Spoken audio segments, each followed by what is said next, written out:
गुरु भक्ति योग। जो दैवी गुरु के चरणों में आश्रय लेता है वह गुरु की कृपा से आध्यात्मिक मार्ग में आने वाले तमाम विघ्नों को पार कर जाएगा। योग के लिए एकांत स्थान गुरु का निवास स्थान ही है।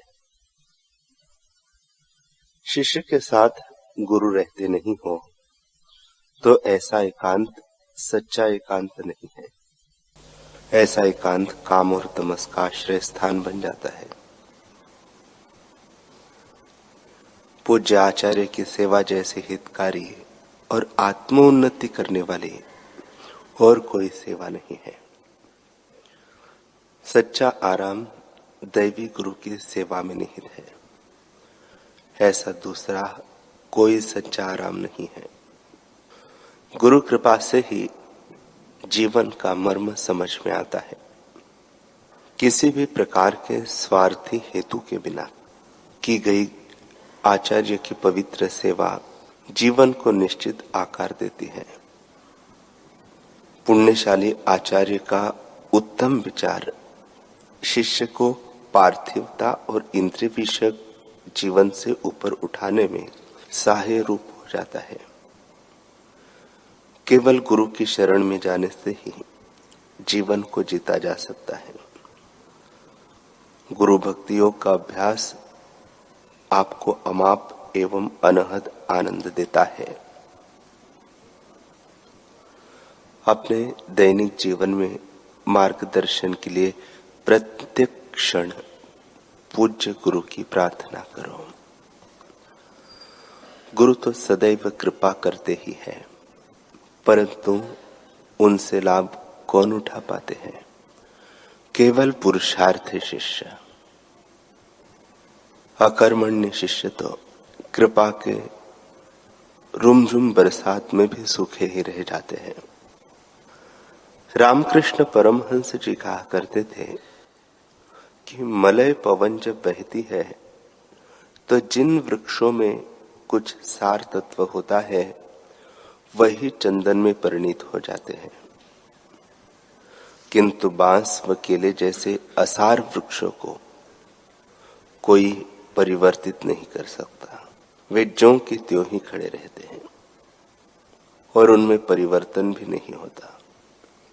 इसी प्रकार जब गुरु की कृपा की वसंत बहार बहती है तब उन्हीं का जीवन महकता है जिनके पास सेवा साधन सुमिरन का सार है। निठल्ले आलसी शिष्य सुगंधहीन व प्रभावहीन ही रह जाते हैं। इस विषय पर नेपोलियन ने भी खूब कहा है कि भगवान से कृपा की प्रार्थना अवश्य करो, परंतु अपने बारूद को भी सुखा रखो, अर्थात पुरुषार्थ करो, क्योंकि गीले बारूद में आग नहीं लगती। गोस्वामी जी कहते हैं, फूले फलहीन वेद यद्यपि सुधा वर्षी जलत मूरख हृदय न चेत। जो गुरु मिले ब्रंची संत। चाहे ब्रह्मा जी जैसे गुरु ही क्यों न मिल जाए, पुरुषार्थ विहीन मूर्खों का हृदय रूपी खलिहान कभी फल फूलित नहीं हो पाता। सब कुछ गुरु करवा ले यह तो संभव नहीं हो सकता। गुरु ने तो ज्ञान का बीज हृदय भूमि पर रोप दिया है, अब उसे पुष्पित व पल्लवित करने का बीड़ा तो संयमी शिष्य को ही उठाना होगा।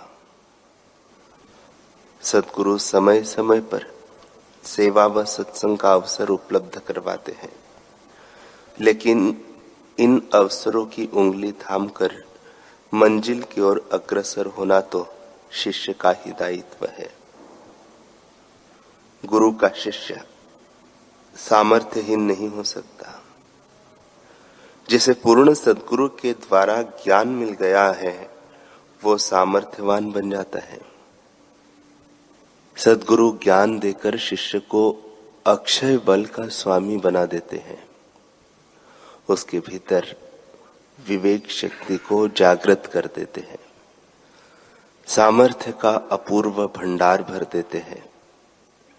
फिर शिष्य निरीह या निर्बल हो, ऐसा हो ही नहीं सकता। यदि नरेंद्र, मूल शंकर, तीर्थराम आदि साधक अपने आप को सामर्थ्यहीन समझते रहते तो विश्व कभी भी स्वामी विवेकानंद, स्वामी दयानंद सरस्वती, स्वामी रामतीर्थ को न पाता। अतः तिलांजलि दीजिए अपने क्षुद्र विचारों को, अपने निर्बल सोच को, और कमर कसकर परम मंगलकारी पथ पर बढ़ते चलो। इसलिए भक्ति पथ के अनुयायियों के लिए हमारे मनीषियों ने कहा है, चरे वेती चरे वेती, चलते रहो चलते रहो।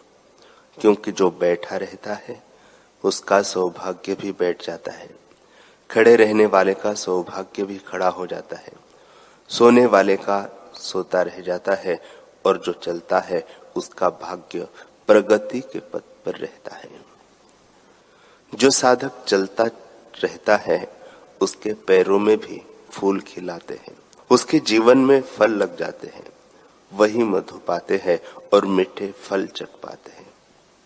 अतः निरंतरता पूर्वक इस मार्ग पर चलते रहो, पुरुषार्थ का आधार लेकर सद्गुरु की कृपा पाकर चलते रहो। क्योंकि पुरुषार्थ और सद्गुरु की कृपा, ये दोनों एक दूसरे के पूरक हैं।